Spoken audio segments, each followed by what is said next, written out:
apprendre une langue étrangère sans se prendre la tête, astuce numéro 9.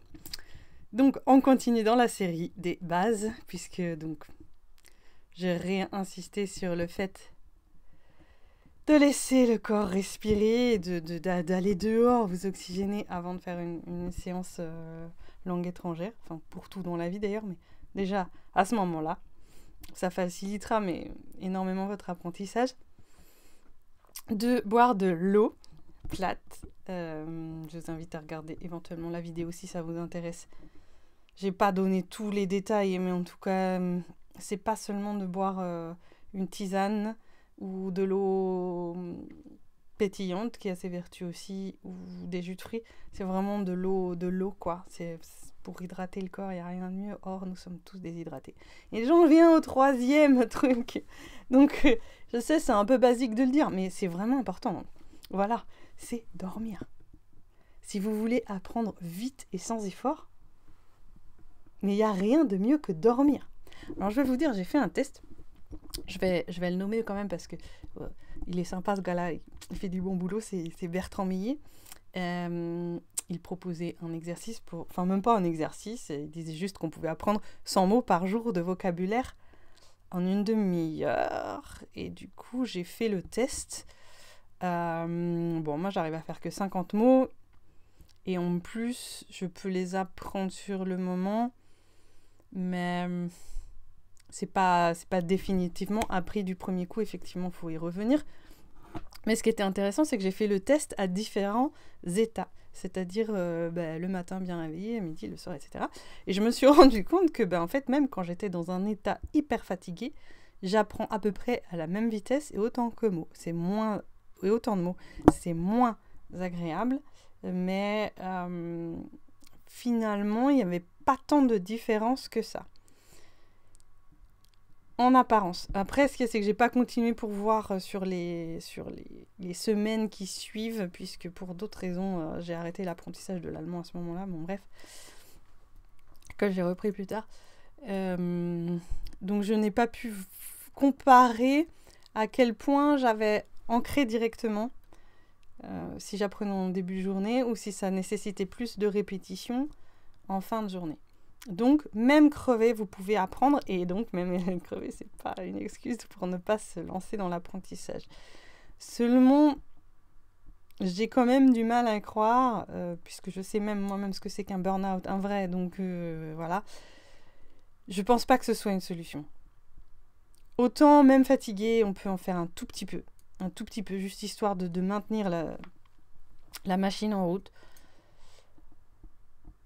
Autant, comme je l'ai dit dans une autre vidéo, là où donc avec le logiciel de Duolingo, je vois très bien si je réussis ou si je réussis pas. Ça m'empêche pas d'avancer quand il y a de la fatigue. Mais quand je suis pas fatiguée, comme je dis, je me prends pas la tête.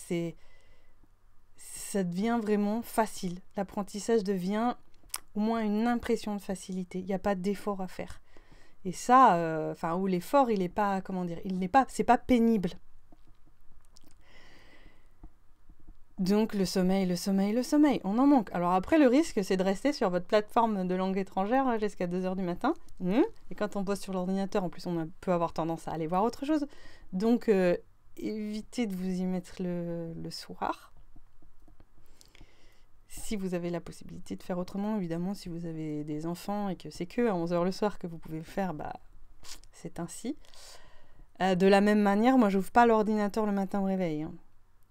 Parce que, je sais pas, bref, pour plein de raisons, je trouve pas ça très, très sain. Donc je sais que beaucoup disent que c'est bien d'apprendre sa langue dès le réveil. Non, moi, dès le réveil, je vais dehors, m'oxygéner, ne plus rien penser, juste être dans la joie de vivre. Et voilà, je fais les trucs que j'ai à faire qui sont un petit peu importants. Je fais tout ce qui me demande d'être très active. Alors, ne pensez pas que je... je sais aussi ce que c'est que de ne pas pouvoir se lever et donc de ramer les premières heures. Donc, faites en fonction de ce que vous êtes, bien sûr. Voilà, vraiment faites vos expériences. Si ça vous va d'allumer l'ordi le matin au réveil, bah faites-le. Ça me paraît pas être optimum. Et donc je vais finir cette longue vidéo de 5 minutes pour redire, bon sang, nom d'une pipe, dormez. Et pour bien dormir, qu'est-ce qu'il faut? Il faut se réveiller naturellement. Donc si vous devez aller au boulot, vous réveillez 6 heures.